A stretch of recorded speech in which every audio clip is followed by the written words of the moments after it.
देखिए, ये एक महोत्सव की शुरुआत नहीं है, ये एक मंदिर का निर्माण नहीं है, ये सनातन का उदय हो रहा है। और इसका श्रेय करोड़ों संतों के साथ साथ भारत के यशस्वी प्रधानमंत्री नरेंद्र मोदी को जाता है। 500 साल का संघर्ष खत्म करके श्री राम जन्मभूमि के मंदिर को पूरा किया।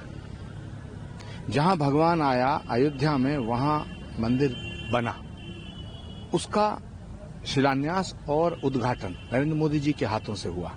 और जहां भगवान आएगा श्री कल्कि के रूप में, उसका भी शिलान्यास प्रधानमंत्री नरेंद्र मोदी ने अपने हाथों से किया। तो ये 18 साल का जो हमारा संघर्ष और संकल्प था, इसको शक्ति देने का काम अगर किसी ने किया है तो वो नरेंद्र मोदी जी ने किया है।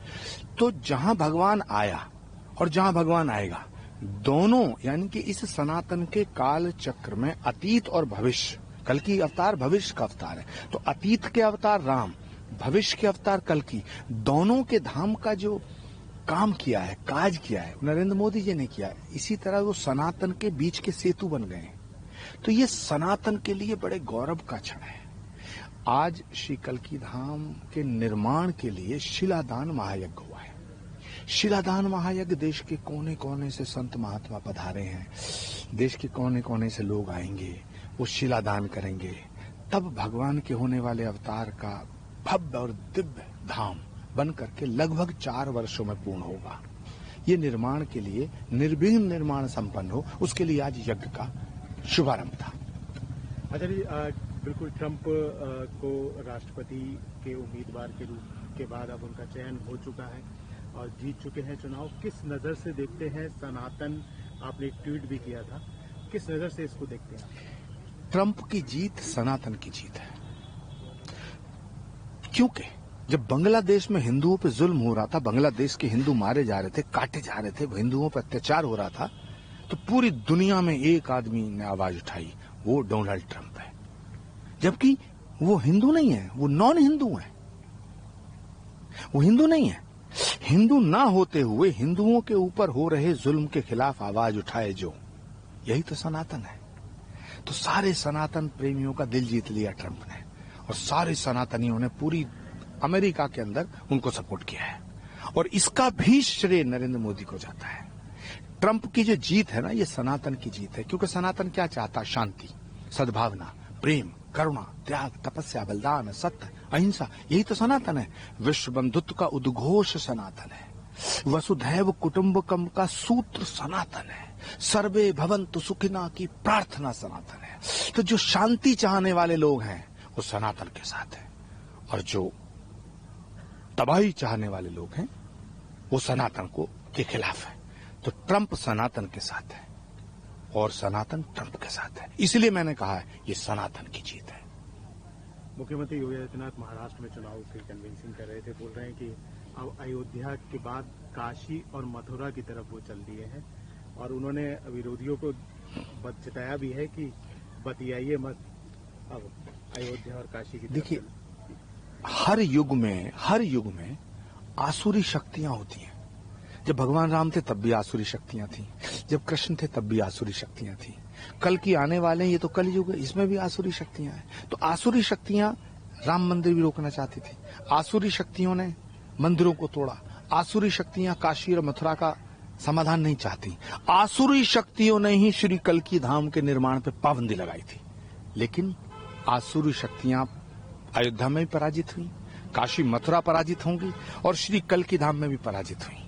इसलिए आसुरी शक्तियों का पतन का समय शुरू हो गया है।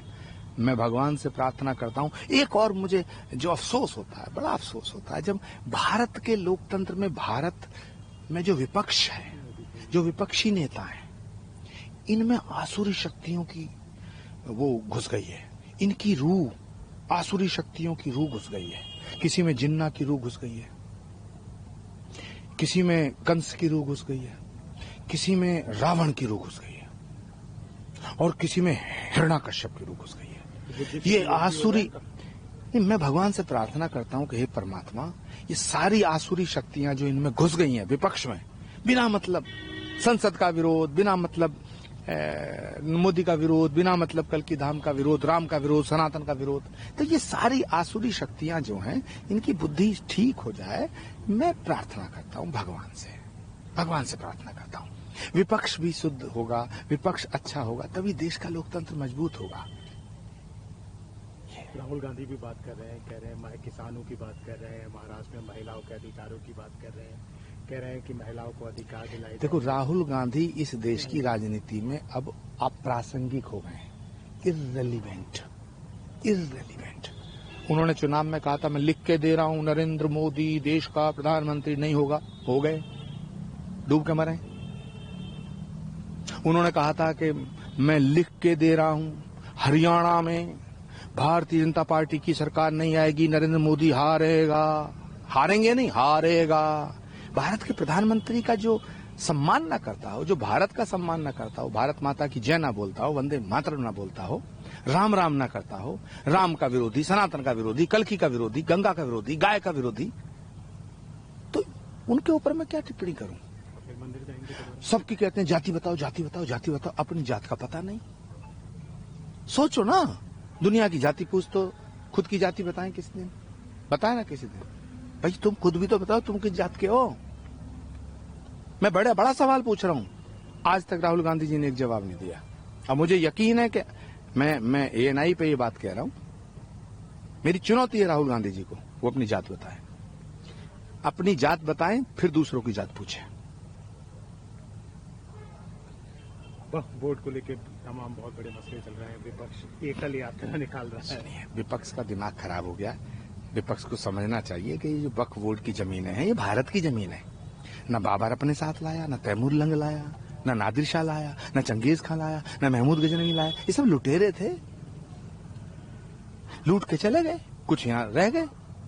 भारत के गौरव को खंडित करने का काम इन्होंने किया है। अब भारत अपने गौरव के चरम उत्कर्ष पर पहुंच रहा है।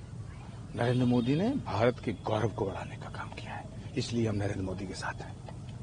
अब इधर पूरे इस घटनाक्रम में बात करें, धारा 370 बिल्कुल संसद में उसको लेकर अब आ नहीं सकता, मतलब, लेकिन फिर भी अब जम्मू कश्मीर के हाउस में धारा 370 को लेके प्रस्ताव पास हो रहे हैं। बीजेपी ने हालांकि वहां के विधायकों ने फाड़ भी दिए हैं। देखिए, प्रधानमंत्री नरेंद्र मोदी के नेतृत्व में भारत के वर्तमान गृह मंत्री अमित शाह जी ने जो काम किया है, ये हो नहीं सकता था।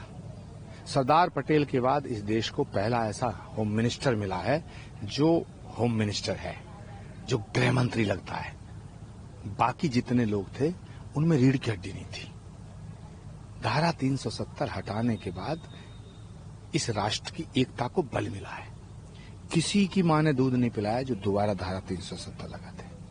और ये जितने विपक्ष के नेता हैं, मैं सबको चुनौती देता हूं, अखिलेश जी को, तेजस्वी जी को, ममता जी को, उद्धव ठाकरे जी को, राहुल गांधी जी को। ये राहुल गांधी जी की जो टोली है ना, मैं इन्हें चुनौती देता हूं आपके इस एजेंसी के माध्यम से कि ये ओपन घोषणा करें प्रेस कॉन्फ्रेंस में कि अगर हमारी सरकार आएगी तो हम 370 धारा को दोबारा लगाएंगे। चुनौती है मेरी राहुल गांधी से, कहें, अखिलेश यादव कहें कि यदि हम भारत की सरकार में कभी आए, इतना बोलें कभी आए, तो धारा 370 दोबारा लगाएंगे। 370 अब अतीत हो गया और ये जनता को मूर्ख बनाने का काम कर रहे हैं। भारत के मुसलमानों को धोखा देने का काम कर रहे हैं। भारत के मुसलमानों को अपमानित करने का काम कर रहे हैं। हिंदुओं के मन में जहर घोल रहे हैं मुसलमानों के प्रति, जबकि मुसलमान नहीं चाहता है। मुसलमान तो चाहता है हिंदू अपने मंदिर जाए, हमें मस्जिदों में नमाज पढ़ने दे। राम मंदिर के फैसले के बाद किसी मुसलमान ने विरोध नहीं किया, लेकिन मुसलमानों को भड़काने का काम ये विपक्ष करता है। ये इस देश को तोड़ना चाहता है। इसलिए मैं भगवान से प्रार्थना करता हूं कल की धाम की पुण्य भूमि पर, हे भगवान, हे परमपिता परमेश्वर, इन्हें सद्बुद्धि दे।